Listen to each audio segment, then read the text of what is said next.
आम्ही तारीख डिक्लेअर करणार नाहीये या विषयातली. शेवटी काय असतं, काम करत असताना सरकारकडून वाट बघणं गरजेचं होतं.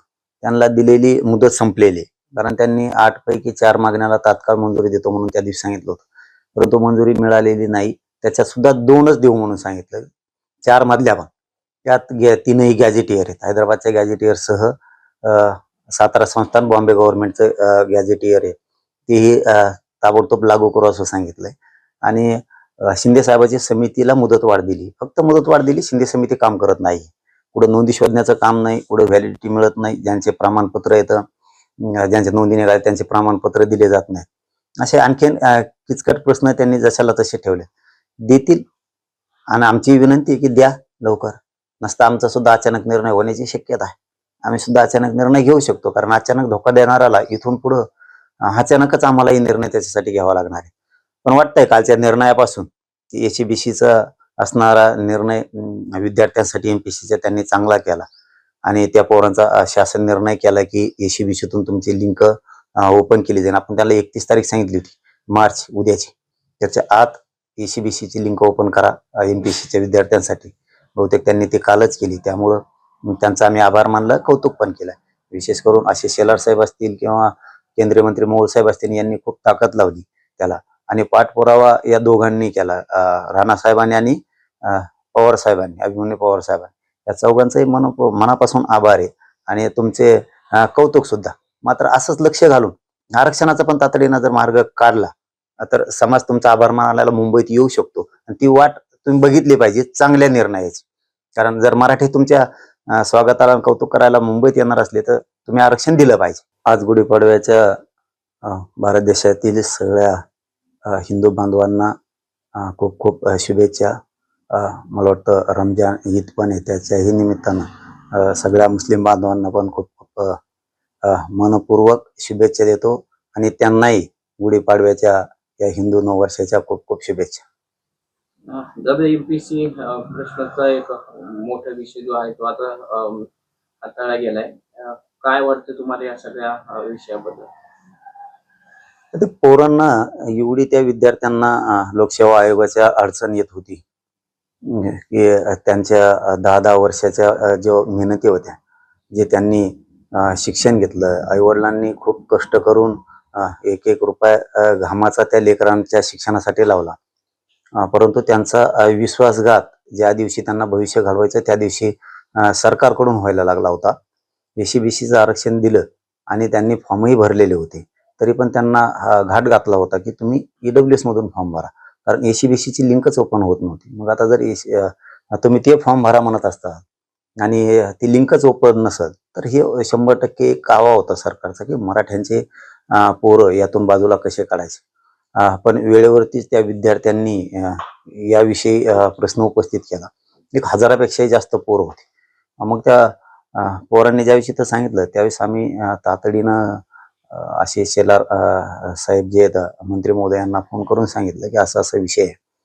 त्या अभिमन्यू पवार साहेबांना पण सांगितलं, जगदीशसिंह राणा साहेबांनाही सांगितलं की या विषयात तुम्ही जरा लक्ष घाला. केंद्रीय मंत्री मुरलीधरजी मोहोळ साहेब यांनाही फोन करून सांगितलं की तुम्हाला या विषयात लक्ष घालायला लागणार आहे, कारण हे पोरं जर बाहेर पडले तर यांचे 10 वर्षाचं पाठीमागचा अभ्यास वाया जाईल आणि पुढचं करिअर त्यांचं बरबाद होऊन जाईल. आणि नशिबानं मला रात्री माहिती कळाली तशी की नशिबा त्या पोरांचं नशीब खूप चांगलं होतं. ज्या आपण मंत्री महोदयांना आणि आमदारांना सांगितलं होतं त्यांनी की ही लिंक एसीबीसीतून ओपन होणं गरजेचं आहे, तर मला वाटतं त्याचा काल शासन निर्णय झालाय की पोरांना एसीबीसीची लिंक ओपन ताबडतोब करून देण्यात येणार आणि बहुतेक काहीतरी मुदत पण त्या विद्यार्थ्यांसाठी वाढून दिली. याबद्दल मंत्री महोदय आपले आशिषजी शेलार साहेब असतील, केंद्रीय मंत्री मुरलीधरजी मोहोळ साहेब असतील आणि राणा साहेब असतील आणि अभिमन्यू पवार साहेब असतील, यांचं खरंच मनापासून तुमचं कौतुक आहे की या विद्यार्थ्यांचं नशीब जे टांगलं होतं त्यांना न्याय देण्याचं काम आपण केलं. त्याबद्दल तुमचे मनापासून सगळ्यांचं कौतुक, त्या विद्यार्थ्यांचं चांगलं केल्याबद्दल आणि तुमचे मनापासून आभार आहे. मात्र आता सरकारला आणि फडणवीस साहेबांनाही सांगणं आहे, आरक्षणाचा पण तसाच एक प्रश्न राहिला आहे, मराठा आरक्षणाचा. मराठा आणि कुणबी एक असल्याचा आणि गॅझेटियरचा तर तेही तातडीनं लागू करून घ्यावं. आणि असाच जसं आता की या 4 मंत्री महोदयांसाठी समाजाच्या वतीनं तुमचे आभार मानले गेले, तुमचं कौतुक केलं गेलं, असं सरकारचंही कौतुक करण्यात येईल. 100% या राज्यातला सगळा समाज तुमचं 100% कौतुक करेल. तिने गॅजेट, सगळी सोयरीची अंमलबजावणी आणि मराठा आणि कुणबी एक असलेले बलिदान गेलेले कुटुंब, त्यांचे प्रश्न राहिलेत. आणि शिंदे समितीने आणखी नोंदी शोधायचं काम सुरू केलं नाही. तेही काम जर लवकर सुरू झालं, राज्यात खोट्या केसेस लाखो पोरांवरती करण्यात आल्या, त्या मागे घेतल्या तरी समाज तुमचं कौतुक करणार आहे. आजच्या शुभ मुहूर्तावर, चांगल्या मुहूर्तावर सरकारनं आमची विनंती की तुम्ही तातडीनं हेही निर्णय घ्या. समाज 100% तुमचा आभार आणि कौतुक मानणार आहे. म्हणजे माफी करणार नाहीत असंच म्हणले का दोघं पण, म्हणजे अजितदादा पण आणि फडणवीस साहेब पण. हेच शेतकऱ्यांना समजणं खूप गरजेचं आहे. ज्या आपल्या कष्टाचं कधी चीजच होत नाहीये, तर त्यावेळेस आपण सरकार आणि पक्ष न बघता, विरोधी आणि सत्ताधारी हे पक्ष न बघता, आपलं हित नेमकं कशात आहे हे बघणं लोकांचं गरजेचं. लोकांनी ना कधीही मनात परिवर्तनवादी बनायला पाहिजे. उगाच ओढली नाही पाहिजे की तो माझा पक्ष नाही दिला तरी चालल, नाही दिलं तरी वाटलं झालं तरी चालन, असं या भूमिकेत न राहता शेतकऱ्यांनी ना स्वहिताकडे आलं पाहिजे, ज्याच्यातून आपलं कुटुंब, आपला परिवार, आपला समाज, आपलं राज्य मोठं होणार आहे, शेतकरी मोठा होणार आहे. या हिताचं परिवर्तनवादी विचार शेतकऱ्यांनी आधी केला पाहिजे. आपण ज्या ज्या वेळेस आपल्या नेत्याचं पक्षाचं गुणगान गातो ना, त्यावेळेस न्यायापासून आपण लांब जातो. दारिद्र्य आपल्यावरती येतं, त्यांच्यावरती कधीच येत नाही. सरकारवरती, नेत्यांवरती, विरोधी पक्षांवरती कधीच दारिद्र्य येत नाही. दारिद्र्य हे आपल्या शेतकऱ्यांवरती येतं आणि त्याला ओढून घ्यायला आपण जबाबदार राहतो. कारण आपण ज्या त्या वेळेस मनात परिवर्तन करून आपण ताकदीनं त्या विरोधात आवाज उठवला पाहिजे. आता जर देवेंद्र फडणवीस आणि अजित पवार म्हणत असतील की आम्ही कर्जमाफी देणार नाही, तर मग यांच्याकडे बघावं लागेल सगळ्या शेतकऱ्यांनी. आणि माझं तर म्हणणं आहे, शेतकऱ्यांनी यांना गावोगावी यायचंच बंद करायला पाहिजे. जोपर्यंत हे शेतकऱ्यांची माफी करत नाहीत ना, पुढच्या काळात मला वाटतं आता मला तेही आंदोलन हातात घ्यावं लागणार आहे.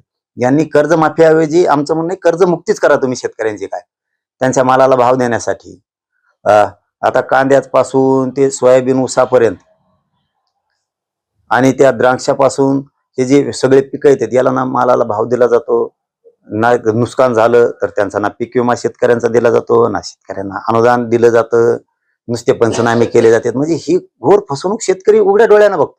इथून पुढच्या काळात ना शेतकऱ्यांनी सावध होणं खूप गरजेचं आहे. माणसाच्या एकजुटीत किती ताकद आहे ना, हे मराठ्यांच्या आरक्षणाच्या आणि एकजुटीने दाखवून दिलेले. त्यामुळे शेतकऱ्यांनी जरी एकदा मुठ आवळली ना, विरोधी आमचा नाही आणि सत्ताधारी आमचा नाही, आम्ही शेतकरीच, आम्ही आमचे, आमच्याच हक्कासाठी आम्हीच गरजवंत शेतकरी लढू. अशी जर तुम्ही एक वज्रमुठ केली तर न्याय मिळायला वेळ लागणार नाही शेतकऱ्याला. आणि जर हे आता कर्जमुक्ती करणार नसली, ते पुढच्या काळात यांच्यावर बघावं लागणार आहे आणि आम्ही बघणार. मग यांना गावात यायचं शेतकऱ्यांनी बंद करावं लागणार आहे. मला ती मोहीम सुरू करावी लागणार आहे. हे सरकारनं सुद्धा याच्यात ह्या पाणी टंचाई जो विषय यायला लागलाय ना, ही गोदापट्ट्यासह राज्यातल्या सगळ्याच कानाकोपऱ्यातल्या शेतकऱ्यांचा प्रश्न आहे. जनावरांना प्यायला पाणी नाही, लोकांना शेतीलाही पाणी देता येत नाही. अनेक अडचणी त्यापासून यायला लागल्यात. जर आपल्याला पाणी दुसरीकडे न्यायचं असलं, पाणी टंचाईला टँकरच्या माध्यमातून, तर हे राज्यभरातलाच प्रश्न बनला आता की टंचाईच्या ठिकाणी सरकार शेतकऱ्यांना विठीस धरायला लागले. पैसे भरायच्या नावाखाली, पैसा वसुलीच्या नावाखाली विनाकारण विठीस धरायला लागले. पण गोदापट्ट्यातल्या जे काही बंधाऱ्यात पाणी सोडायचं शहागडच्या बंधाऱ्यात, त्याबाबत मी परवा जालन्याचे कलेक्टर महोदयाला बोललोय आणि बीडच्याही कलेक्टर महोदयांना बोललेलं आहे. आता 2 दिवस मी ऍडमिट होतो, त्यामुळे काय त्याच्यावर प्रक्रिया झाली मला माहित नाही. परंतु मी आज आता सुट्टी आहे, उद्या सकाळीच दोन्ही कलेक्टर महोदयांना बोलून काय त्याच्यावर प्रक्रिया केली हे विचारतोय. पण त्या दिवशी, ज्या दिवशी मी परवा बोललो होतो दोन्ही कलेक्टर साहेबाला, बीडच्या कलेक्टर महोदयाला आणि जालन्याच्या कलेक्टर महोदय, त्यांनी सांगितलं होतं की आम्ही तातडीनं गोदावरीत पाणी सोडतोय की जनावरांची खूप प्रॉब्लेम यायला लागले, जनावरांना प्यायला पाणी नाही आणि अक्षरशः कोरडी पडलंय तो बंधारा.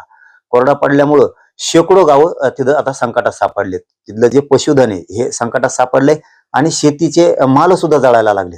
मग इतकं शेतीचं नुकसान होऊन शेतकऱ्यांचं वाटोळं करण्याचा अधिकार सरकारला नाही, कारण त्यांना विटीस धरून शेतकरी संकटात आणून मग सरकार नेमकं कशासाठी?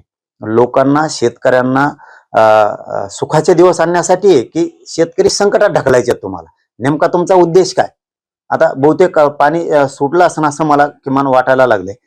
कारण बोललेलं मी 2-3 दिवस झाले दोन्ही कलेक्टर महोदयांना. सोडलं नसेल तर मग आता आम्हाला वेगळी भूमिका काहीतरी पुढच्या ह्या 1-2 दिवसात घ्यावा लागणार आहे. मी उद्या सगळी चौकशी करतो पण पुन्हा आपल्या चॅनलच्या माध्यमातून माझी जालन्याच्या कलेक्टर महोदयाला आणि बीडच्या कलेक्टर महोदयांना विनंती की जनावरांचा पिण्याचा पाण्याचा प्रश्न खूप गंभीर झालाय आणि शेतकऱ्यांचेही माल जळायला लागले. तुम्ही तातडीनं पाणी जर सोडलं नसेल तर सोडा, कारण तुम्ही परवा शब्द दिला होता. नसताना नाविलाजानं शेतकऱ्यांना आंदोलनाच्या भूमिकेत येतील आणि त्यावेळेस पुन्हा प्रशासनाला ते त्या याला सामोरं जावं लागणार आहे आंदोलनाला, आणि सरकारला सुद्धा मग आम्ही सोडणार नाही.